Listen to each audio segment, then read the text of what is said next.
여러분 안녕하십니까? 네, 오늘부터 월간조선에서 오래 계셨고 편집장까지 역임하신 김용삼 기자가 여러분 앞에 저와 함께 좋은 말씀을 해주시겠습니다. 자, 인사를 좀 해주시죠. 네, 안녕하십니까? 시청자 여러분 반갑습니다. 네. 우선 그 조국 사태라고 언론에서 말하니까 예. 이 조국 법무장관 건이 지금 어떻게 진행된다고 보고 계세요? 우선은 뭐 이제 돌아올 수 없는 다리를 건넌 것 같습니다. 네. 그 뭐 오촌 조카라는 사람이 체포가 되면서 네. 뭐 이제 급물살을 타고 있고, 예. 그리고 그 부인 정경심 씨와 관련된 일들이 네. 이제 뭐 거의 뭐 네. 이제 소환 일보 직전까지 간 걸 보면 네. 이제 뭐 언제 불러도 이상할 게 없는 상황이 돼버렸습니다. 돼버렸죠. 예. 그러니까 이제 영장은 기각됐지만 그 두 사람의 펀드 관계자 최태식, 이상훈의 진술이 여러 번 있었고, 예. 그 다음에 지금 말씀하신 오천조가 조범동이 네. 와서 이제 이미 다 영장까지 청구된 단계고 곧 발부가 될 것이 예상되고요. 예. 그 다음에 그 컴퓨터가 이제 집에서 압수된 거, 그 다음에 또 이 예. 학교에 있던 거, 예. 이게 다 하드디스크가 다 검찰 손에 들어갔죠. 네. 예, 그런 거 보면은 뭐 집에서 압수됐다는 말은 틀렸지만은 저희 증권사 직원이 이제 예. 제출했는데, 그러니까 검찰이 필요한 자료는 지금 김용삼 기자 말씀대로 다 확보됐고, 더구나 예. 그 주범동 씨가 명동에서 현찰을 뭐 10억인가 10억, 예. 예, 환전한 것까지 다 파기돼서 예. 아마 거의 검찰이 구속영장을 신청을 하는데 솔직히 말해서 조국 부부에 대해서 예. 거의 다 자료가 나오지 않나 이런 생각이 들어요. 그렇습니다. 이게 뭐 다른 일도 아니고요. 예. 그 PC를 본인이 뭐 만약에 떳떳하다면 예. 그 PC 하드를 왜 구태여 그렇죠. 교체하려고 했겠습니까? 이런 것도 좀 이상하고, 예. 그리고 그 청문회장에서 뭐 이런저런 얘기 한 걸 보면은 위증한 부분들도 많이 예. 있고, 근데 이제 특히 그 검찰에서 제가 그 흘러나오는 얘기를 들어보면, 예. 윤석열 총장이 조국 씨하고 아주 확실한 대립각을 세운 거는 펀드 문제 때문이었다고 합니다. 도저히 이거는 상식선에서 이해할 수 없는 일이다. 그래서 이쪽을 들여다보고 이거를 그 검찰이 보호해 주려고 했다가는 검찰마저 이제 날아갈 상황이 되니까 드라이브를 걸기 시작해서 여기까지 왔고, 그리고 검찰총장 입장에서는 어떻게 보면은 그 사람도 이제 그 상명하복의 그 공무원이기 때문에 예. 뭐 대통령에게 어떻게 항명을 하겠어요. 예. 그런데 실질적으로 보면은 조국 장관을 임명해서는 안 됩니다라는 예. 간접화법을 여러 차례 얘기하지 않았습니까? 그렇죠, 그렇죠. 예. 예. 그럼에도 불구하고 뭐 의혹이 있다 해서 뭐 임명을 안 하느니 뭐니 뭐 이런 그 대통령의 발언까지 해가면서 임명을 함으로써 이제 본인이 죽을 수를 본인이 둔 그런 상황이 돼. 예, 저도 문재인 대통령 비난을 안 하고 싶었는데 예. 지금 말씀이 나왔습니다. 임명을 안 하면 나쁜 선례가 된다고 그랬지 않습니까? 예. 임명을 해서 나쁜 선례가 된 거죠. 임명을 해서. 지금까지 그 대통령들이 예. 인사 과정에서 특히 예. 이제 누구를 후보로 임명을 하고, 예. 그리고 이제 언론의 검증, 예. 그 다음에 이제 청문회 그 과정 예. 등을 거치면서 예. 어느 정도 우리가 뭐 상식의 선에서 이해할 수 있는 선과 상식의 선에서 도저히 이해할 수 없는 선, 예. 지금까지 상식의 선에서 이해할 수 없는 선을 넘어선 사람들을 임명한 사례는 없지 않습니까? 그렇죠, 그렇죠. 예를 들어서 뭐 위장 전입이라든지 예. 뭐 무슨 뭐 군 미필 문제라든지 예. 뭐 여러 가지 이런 부분들은 특히 그 논문 뭐 표절 문제 이런 거는 지금까지 뭐 우리가 그렇게 살아왔으니까 이거 뭐 어쩌겠느냐, 뭐 그 정도까지는 우리가 양해를 해주자, 뭐 이래서 이제 넘어오는 경우도 있고, 또 뭐 그 과거에 안두희 총장인가요? 그분은 뭐 변호사실 수임료가 너무 많다는 그런 제기가 되니까 바로 본인이 사퇴하는 안대희인가? 안대희 씨. 예. 이런 식으로 어떻게 보면 이제 자율적인 검증 과정이 작동을 했는데 이 정부에서는 이거 무슨 그 불통 정부인지 먹통 정부인지 뭐 그런 식으로까지 문제 제기를 했음에도 불구하고 그걸 다 깔아뭉개고 임명을 했으니까 이건 결국은 대통령의 참사고. 예. 더구나 지금 말씀하시니까 문재인 대통령이 동남아 뭐 출장이라지만 사람들 관광여행이라고 빗대는데 예. 동남아 관광을 떠나면서 기자들이 물으니까 그랬지 않습니까? 그거는 그 조국 후보의 딸의 문제라기보다도 무슨 제도의 문제다. 예. 그게 말도 안 되는 엉뚱한 답변을 하더라고요. 예. 예. 난 그거 보면서 걱정한 것이 저렇게 초점을 흐리나하는 것도 있고 문재인 대통령의 손대서 정부 손 잘못되는데 예. 또 저 사람이 이제는 입시제도까지 잘못되게 하려고 그러나 그런 걱정도 되더라고요. 그래서 좀 우려되고 걱정이 되는데요. 예. 이제 이렇게 우리가 역으로 예. 한번 의문을 제기해 볼 필요가 예. 있을 것 같습니다. 어떻게 보면은 그야말로 조금 있다가 이제 범법자로 검찰청 앞에서 카메라 플래시 세례를 받아야 될지도 모르는 사람을 그 가능성이 높죠, 아주. 그런 사람을 굳이 임명하지 않으면 안 되는 그 필연적인 이유가 뭐냐.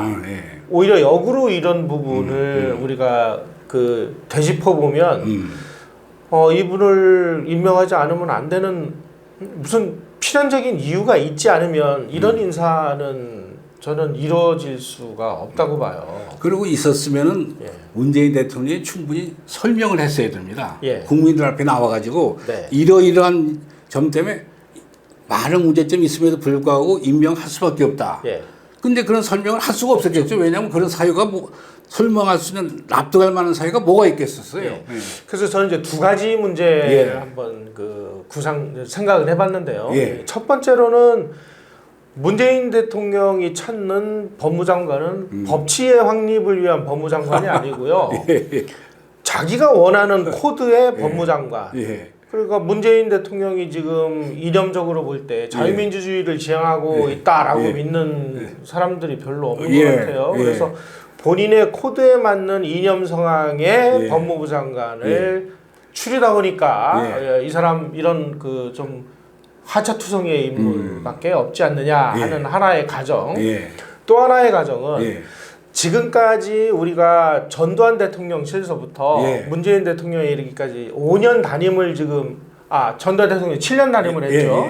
전두환 대통령을 제외하고 6공화국 들어서 5년 단임 대통령을 우리가 제도를 운영을 하면서 지금까지 너무나 그 대선이 돈이 많이 드는 선거였지 않습니까? 그러니까 뭐 대선을 하기 위해서 뭐 무슨 합법적인 돈, 불법적인 돈, 뭐 꼬리표 달린 돈, 무슨 돈, 코 묻은 돈 다 모여가지고 이걸 하다 보면 이 사람들이 그 돈을 내놓는다는 거는 이 사람이 대통령이 됐을 때 거기에 대한 반대급부를 노리고 어떤 뭐 자리라든지 뭐 이권이라든지 이런 걸 노리고 선투자하는 거 아니겠습니까?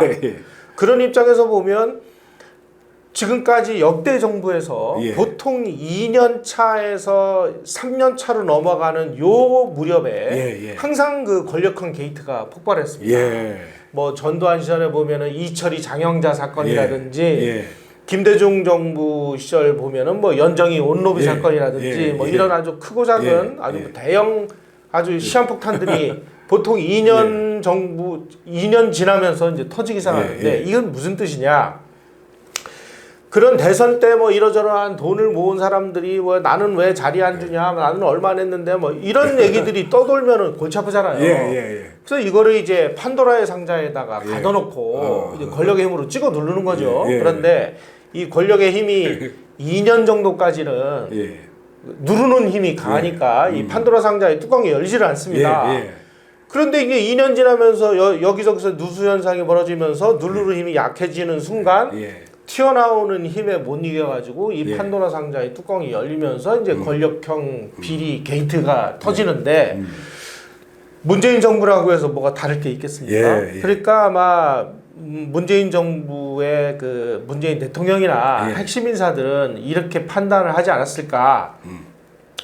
야, 이걸 눌러야 되는데 이게 터지면 이제 다 죽는다. 왜냐면 뭐 지금 뭐 몇 가지 단서들이 나왔잖아요. 뭐 버닝썬 문제라든지 뭐 지금 태양광 문제라든지 지금 뭐 원전 가동 뭐 중지시킨 거 북한에다가 몰래 석탄 들여오다가 들통난 거 하며 지금 산적해 있는 것들이 터지는 순간 이게 정권 유지가 어려우니까 이거를 누르다가 힘이 빠지니까 이번에는 검찰 개혁이라는 명분으로 아예 법무부 장관을 자기네들하고 성격이 똑같은 사람을 보내서 아예 검찰 개혁의 명목으로 여기다가 대못질을 하기 위해서 조국 씨를 그 의도적으로 임명한 게 아닌가.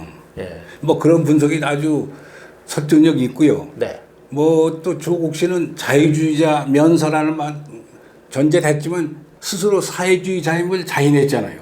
아니 본인이 산업행 그 얘기 나왔을 때 본인이 무슨 전향을 했냐 그러니까 무슨 나는 아직도 그 대한민국에서 사회주의 정책이 필요하다고 본다라고 얘기를 하지를 않나. 눈이 오나 비가 오나 나는 그 길을 가겠다 이런 걸 보면 자기는 사회주의적인 그런 성향의 정책을 숨기지도 않고 그거를 굳이 부끄러워하지도 않습니다. 그러다 보니까 지금 문재인 정부가 필요한 법무부 장관은 법치를 지키는 게 아니고 어떤 사회주의적인 이런 것들을 해결하기 위한 그런 성향의 장관이 필요해요. 그렇습니다. 그래서 제가 이 프로그램에서 한두 번 말씀드렸지만 문재인 대통령이 제일 먼저 지명했던 법무부 장관이 안경환 교수였고 두 번째가 박상기였고 세 번째가 이제 조국인데 다 그 사법 시험을 거치지 않은 따라서 판검사 변호사를 해보지 않은 또 달리 표현하면 자격이 없는 분들이 했어요.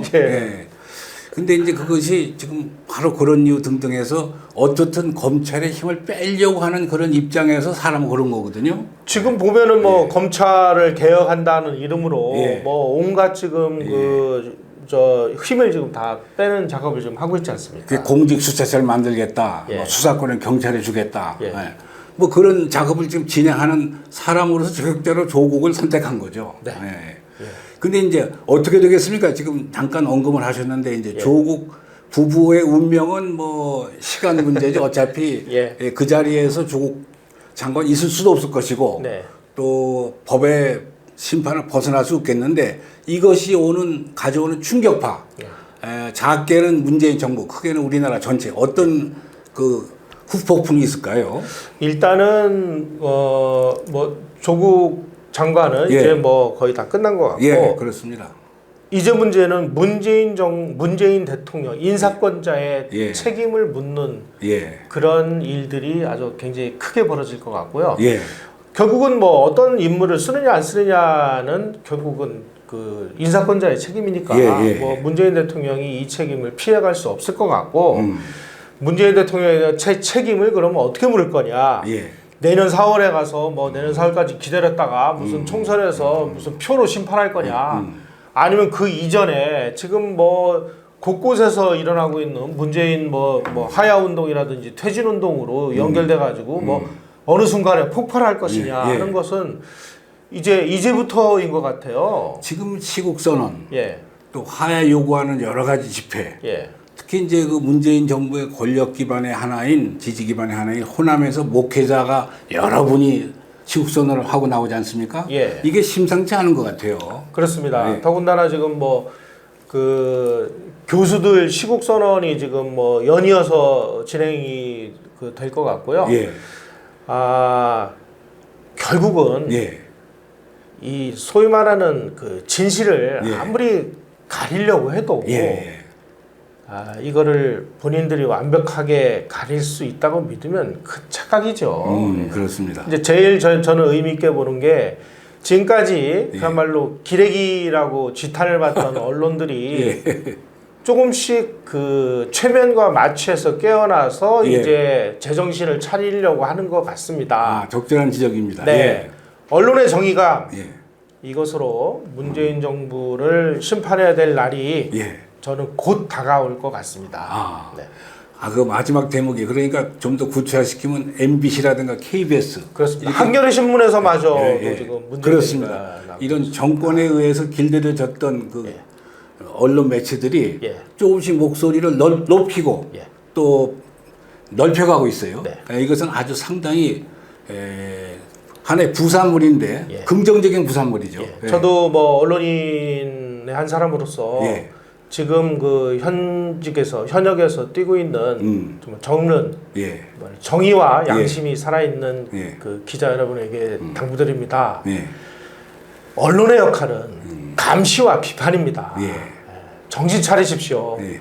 여러분들이 이 기회에 이 잘못된 나라를 여러분이 그 무너뜨린 나라를 여러분의 힘으로 다시 세우지 않으면 언론이라는 것은 이 땅에서 영원히 지탄받는 국민의 손가락질을 당하는 그런 직업이 될 것입니다. 제가 김용삼 기자 말씀을 열과 박수를 치면서 오늘 순서를 마치겠습니다. 감사합니다. 고맙습니다.